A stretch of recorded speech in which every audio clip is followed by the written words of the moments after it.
Hey, and welcome back to On Your Terms. I'm your host, Sam Vander, Wielen, and today we're talking about whether or not, legal can wait. And sometimes the Philly girl in me, the Philly born and bred girl in me, just always wants to give it to you straight and be like, actually, it can't. I would love to sit here and like sugarcoat a lot of things for you.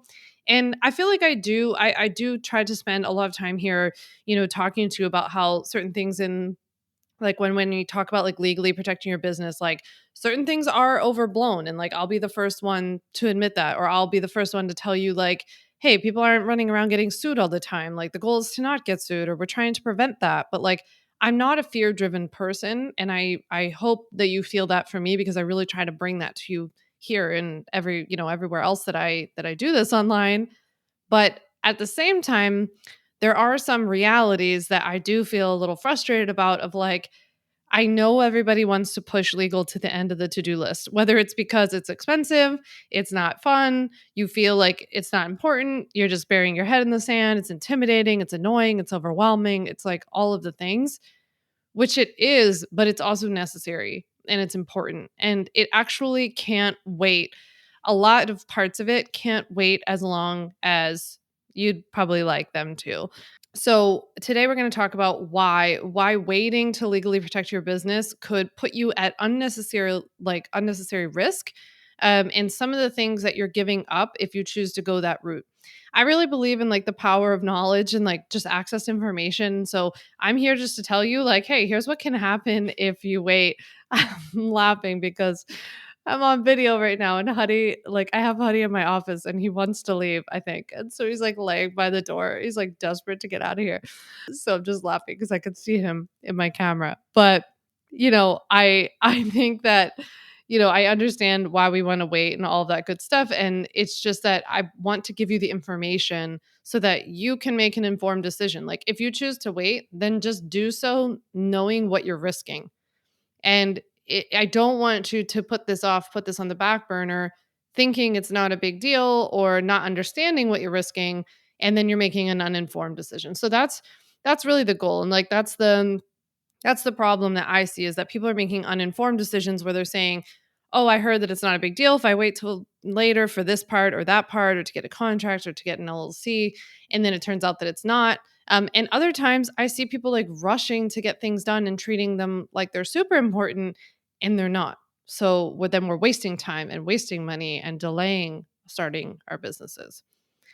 So, I've got 5 reasons for you why waiting to legally protect your business can mean trouble for you potentially in the future. Number one, and probably the biggest that just is going to trickle down through our entire conversation, is that legal protection is not retroactive. So, when you get legal protection in place, whether it's an LLC or business insurance or having contracts, they are in place they protect you from the day that you get them in place moving forward. So that means that client that you worked with 6 months ago, the person who read your Instagram post last month, the person who visited your website last week, none of that stuff is protected. If they sue you, or if something happens from any of those like interactions or consumption or purchases, you're not covered. So legal protection is not retroactive. It's only going to apply from today moving forward, or whenever you get it in place moving forward. So that's super important to know, because I think a lot of people think, well, I'll get this in place later and then that will go back and cover me for before, right? That's especially true, by the way, with business insurance. So you had to have had business insurance in place, actively in place at the time that the incident occurred. So, we need to have business insurance early. That's why I talk about it so often. It's one of the things I teach about in the Ultimate Bundle. I've talked about it here in the podcast and elsewhere. Number two reason why waiting to legally protect your business is really dangerous is that once something happens, it's too late. I mean, kind of going back to the retroactivity issue, right? But like once somebody, for example, stiffs you on payment, like they don't pay you, the fact that you didn't have a contract, or the fact that you had a contract that wasn't clear on this issue, it's too late, right? There's nothing you can do about it. So that's kind of the point, is like a lot of people, it's like they're like betting and we're waiting and waiting and waiting. And then it's like when the thing happens, that's when you needed it. So there's never going to be like, it's always going to have to be in place beforehand, right? The goal is always to have legal in place before you ever have to use it. It's the fire safety ladder that you're putting in your bedroom so that you can get out of your bedroom safely. The goal is that you never ever have to break that thing out of your bedroom. But when and if a fire, God forbid, started in your house, it would be too late to be like, oh, I got to go on Amazon. I better get that fire safety ladder now. It's over, right? You needed it before. So the whole point, that's the whole point, is like we already needed this stuff. The third reason why waiting to legally protect your business is not great is because it actually could be having the reverse effect where it could be keeping you from where you want to go, from going where you want to go. So a lot of times we get stuck in this cycle when we build our businesses where we think about getting something to build our business later once our business is already built, right? But what we don't realize is that we're kind of participating in this like circuitous cycle where we're actually contributing to the very thing that's keeping us from ever getting there. So, for example, when it comes to legally protecting your business, people will say, I'm going to legally protect my business when I make a little more money, my business is a little bit further along, but then they don't put themselves out there. You might not be shouting about your business from the rooftops. You might not be offering to give that workshop in the cafe in your town because you're worried about what it means to be legally protected. You might not be offering to go into that company and give a talk because you're worried that you don't have the right contract.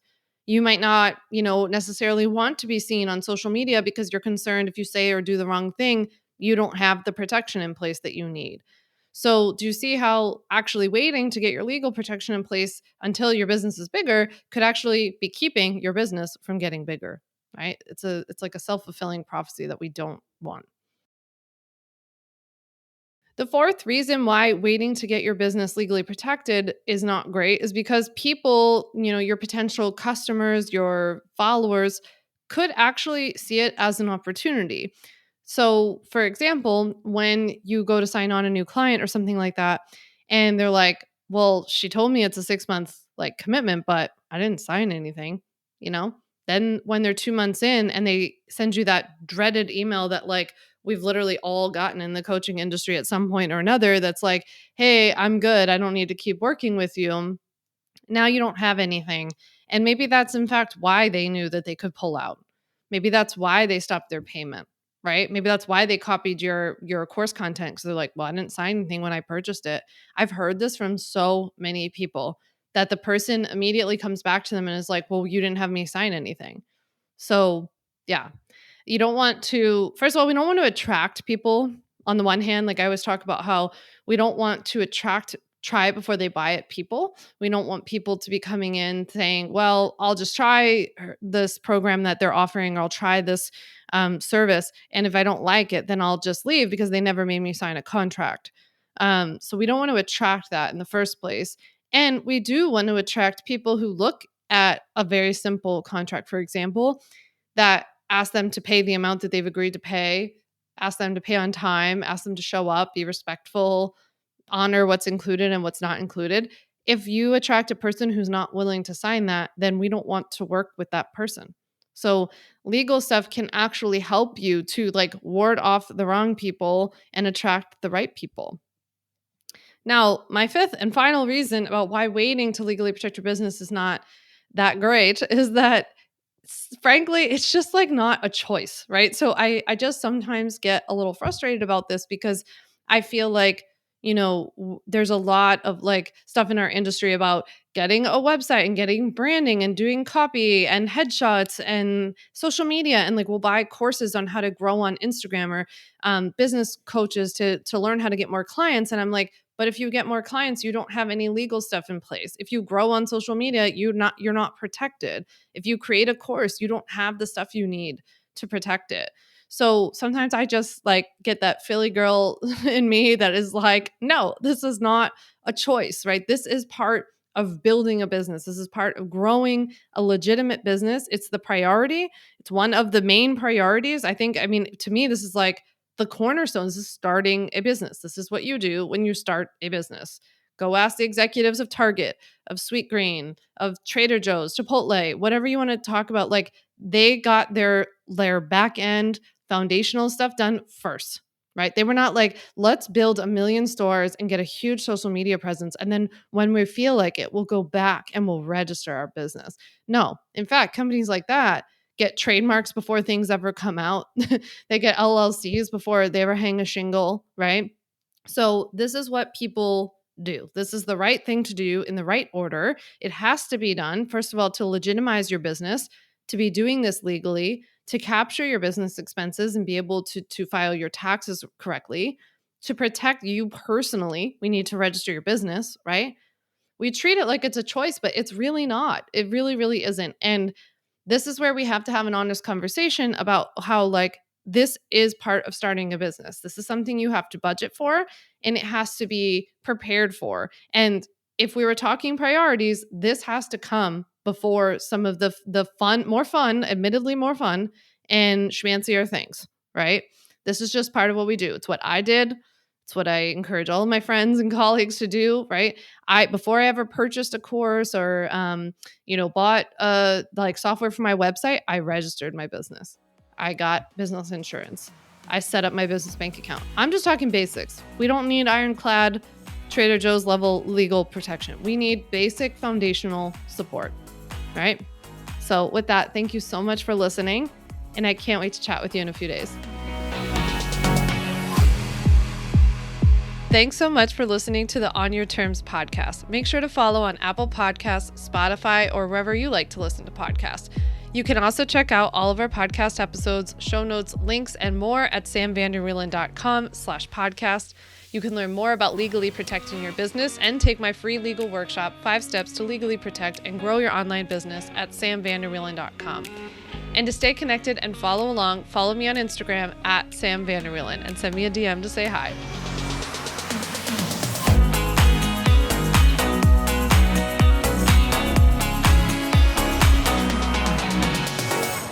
Just remember that although I am an attorney, I am not your attorney, and I am not offering you legal advice in today's episode. This episode and all of my episodes are informational and educational only. It is not a substitute for seeking out your own advice from your own lawyer. And please keep in mind that I can't offer you legal advice. I don't ever offer any legal services, but I think I offer some pretty good information.